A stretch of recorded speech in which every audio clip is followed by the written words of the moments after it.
Bemorimiz Tojikistondan kelgan. Oshqozon kardial qismida o'simta bor edi, qizilo'ngachga o'tib ketgan edi.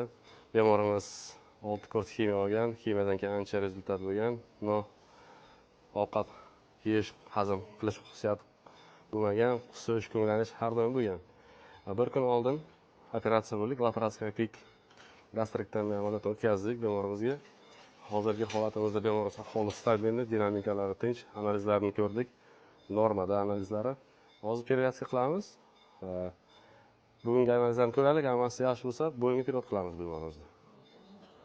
Bemorimizga laparoskopik usulda gastrektomiya amaliyotini bajardik. 1, 2, 3, 4 ta tekshiruvdan bu bilan oshqozondan chiqardik. Keyin anastomaz qo'ydik. Hozir zond turibdi bemorimizda. Zonddan yog' yuborilyapti. Suv ichadilar o'sha bugundan boshlab.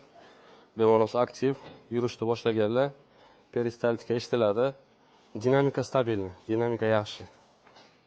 Perevazka amaliyotimiz tugadi. Bemorimizning bo'g'inlari tinch, bitishi yaxshi. Aktivlashtiramiz, yurg'izamiz bemorimizni endi sekin-sekin. Rahmat.